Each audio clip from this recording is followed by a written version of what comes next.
সার ও সেচ দেওয়ার মাধ্যমে বীজ ধান বপনের জন্য তৈরি করা হচ্ছে জমি। আসন্ন বোরো মৌসুম সামনে রেখে কিশোরগঞ্জের হাওর অঞ্চলে মাঠের পর মাঠে দিনব্যাপী চলছে এই কর্মযজ্ঞ।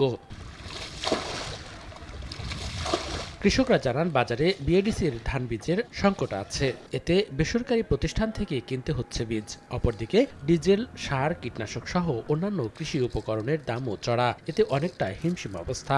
বাজারে ধানের ন্যায্য মূল্য না পেলে লোকসানের মুখে পড়ার আশঙ্কায় তারা। ৮০,০০০ টাকা খরচ হবে কানিকেত করতে, মূল্য টাকা পুষায় না। ধানের দরটা বাড়াই লাগবো, এই যে দর আছে এই দরে আমরা করতে পারি না। এই ধানগুলা যাতে অতি সহজে সরকারি বিআরডিসিতে হচ্ছে, বিআরডিসিতে যাতে আমরা কম টাকায় কিনতে পারি।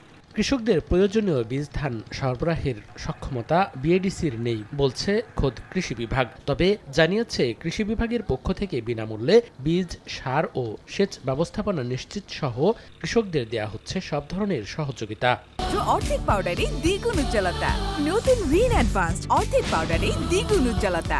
সার ম্যানেজমেন্টে গুরুত্বপূর্ণ ভূমিকা পালন করতেছি এবং কোথাও যাতে সারের কোনো সমস্যা না হয়, যেন উচ্চ মূল্যে কোথাও সার বিক্রি না হয়, সে ব্যাপারে আমরা আমাদের পদক্ষেপ গ্রহণ করেছি এবং অব্যাহত আছে এটা। কিশোরগঞ্জের ইটনা, মিঠামইন ও অষ্টগ্রামের হাওড়ে সবচেয়ে বেশি বোরো ধানের আবাদ হয়। চলতি বছর ১,৬৮,১০০ হেক্টর জমিতে ধান আবাদের লক্ষ্যমাত্রা নির্ধারণ করা হয়েছে, যা থেকে উৎপাদন হবে প্রায় ৮ লাখ মেট্রিক টন চাল।